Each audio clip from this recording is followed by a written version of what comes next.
This one comes from Squisher Games. It's a $10 donation, and it's a rather large message, so I'll read your message out after the game's finished, my friend, because it has begun. But Squisher Games, know that we got your donation, and please know that it is greatly appreciated.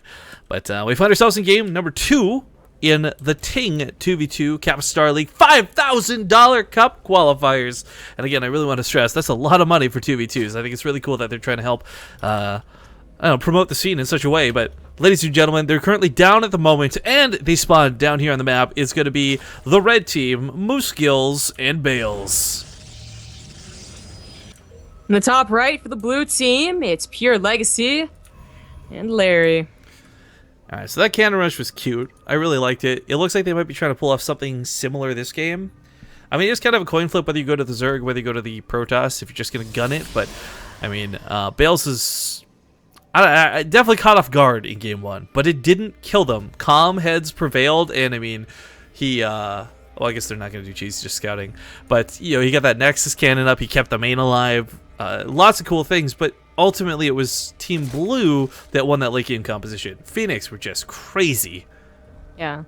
They had a very, very strong follow-up, and the Grandmasters are not just, I don't know, they are boosted, man. They had good control, they had really great macro, and a great game plan. That's why they're looking, again, only one game in, but I feel pretty confident in saying this, that they're looking to actually go to the actual qualifying round, at least, and probably qualify. Yeah, I mean... and it's...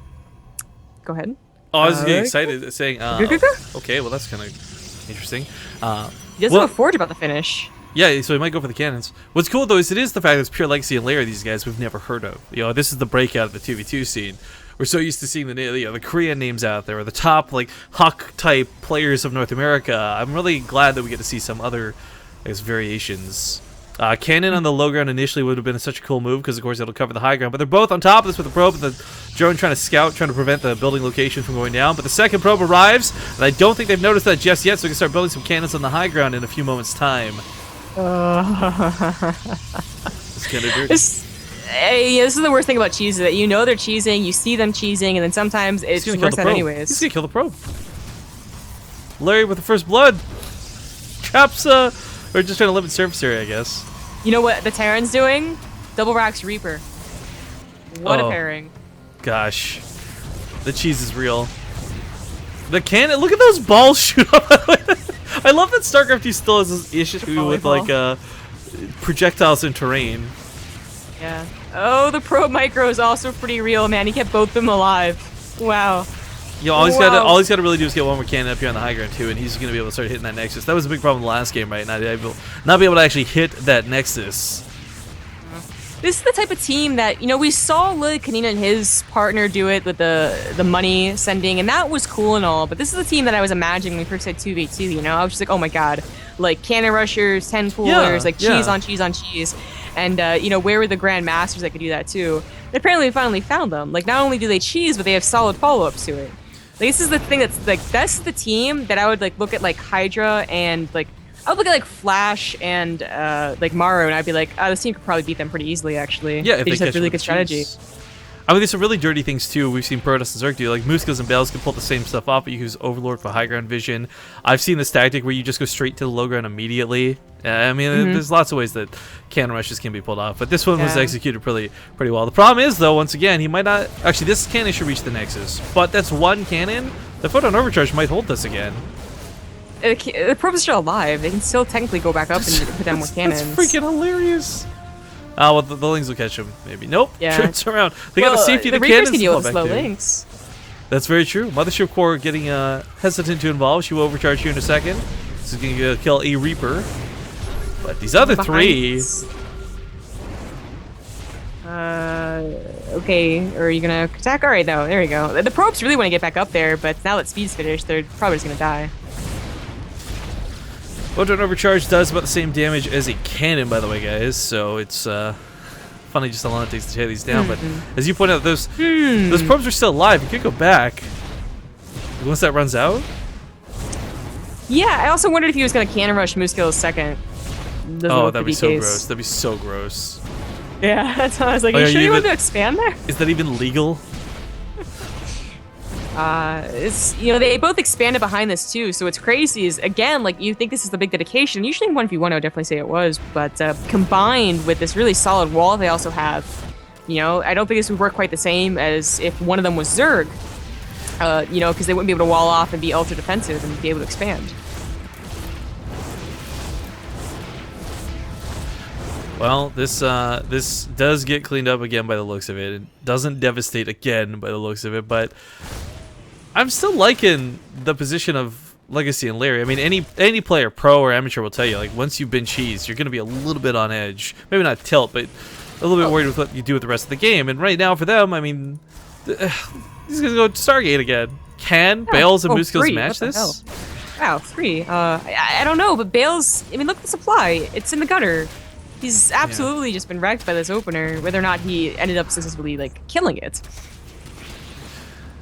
Well, now we're into the recovery phase. I want to quickly read that donation from earlier. So Squisher Games with the $10 donation says, "Here's my vote for the best Blizzard StarCraft 2 casters. Thanks for keeping it entertaining and fun. Oh. Hashtag live game. I always look for Base Trade TV first when logging onto Twitch." Aw. I know. Some cutting onions. Shut up. You're cutting onions. No, that's a really nice message. Thank you very much. Looks like he finally repowers the Cybercore. Oh my god, if this has been depowered, he doesn't have warp tech started. Oh god. Oh, that's right. He kills the mothership though. Mothership core goes down. Like what? Oh. This is so many flavors of messy. It's finally gonna get cleaned up as the Lings come back home, realizing they can't break the front door on the other side of the map. But that Phoenix production has begun. And what do these guys do, Zombie? How are they gonna beat the Phoenix? I don't know, but on a scale of 1 to 10, if you were Bales right now, how hard it would be tilting? Man, my desk's already flipped. I'm busy playing with the keyboard on my lap because it's nowhere for it to put it down. This is actually like really insane. What they also go into like really strong macro. The Phoenix covers so much of the mid game and the late game apparently. That's Pure Legacy is getting double upgrades, something we usually don't see. Versus anything but Zerg. First of all, in 1v1, but like second of all. Like 2v2s, I'd say that's pretty greedy. These sport collars are kind of cute. That's all you can call it. Like, I mean, yeah, it'll ward off the first 5 Phoenix, but it's not just 5 Phoenix. I like Burrow a lot, though. That's going to keep his drones alive more than the sport crawlers. I agree, actually. I think that's a great move, especially if the queens start getting picked off and all this otherness jazz. But can he protect his teammate? I mean, is Bales going to be dead weight this game? Look at this. The Phoenix are going to just wreck this. Oh, man. Just like one person is the target in these last 2 sets, man. Bales is the punching bag. I mean, that's the reality of it. Moosegills, he's got to consider that there's bio too. He knows this. So, I mean, Banelings are on his mind because he wants to counter the Terran, but he's also got to consider these Phoenix. I mean, they were picking up so many of the Banelings last game, they never got to connect. Yeah. What sucks, though, for Moosegills is that, while, yes, Roach Hydra is the more solid of the compositions, like, it won't just get, like, 1 mistake, 2 Colossus beams, you're dead. It's still, like, what else are you supposed to do? Actually go Roach Hydra and then it's gonna have all your Hydras picked up? Because you have to get a lot of Hydras before they can actually take on a lot of Phoenixes. And just do rather well against them 3 at a time. Well, Ben's gonna try and get something done, but they still get grabbed anyways. Cannons put on overcharge, too much bio. He's burrowed some Banelings. That would have been a sick bait. Yeah, that would have been really sick. I really feel though, if Moosegills can't give Bales money to, say, build his own Phoenix army or something. Oh, okay, he scans it. Nice. I feel like there's no hope in this game. Maybe Fungals come down later on down the line, but then you're still stuck dealing with the Marines. So it's a pretty horrible position to be in. And truth be told, I don't know what you do to get out of this. Oh, why are your overlords over there? To give detection, because it's Brood War. Yeah, of course. That was a little weird. He's gonna pick up everything that he can. Oh my god. It's just warping more stalkers, but it's not. Wow! Ah, Phoenix, such skill. Cannon coming down, it's probably the best move he could have made, but too late. I'm feeling so bad, because Moosegills and Bales, here's the thing, right? They're probably thinking in their minds, like, 1v1 me, jerks. We can beat you anytime, anywhere. And, like, that's probably true, but this isn't a 1v1 tournament. And I'm not saying that because they're angry nerds. I just mean Moosegills and Bales are actually such good players. They probably could 1v1 these guys, no problem. But in the 2v2 scene, it's not happening. Yeah, apparently not. Supply is about half of their team. It's quite sad to look at. The upgrades are amazing for Pure Legacy. He's going on to a 4th base. Yep.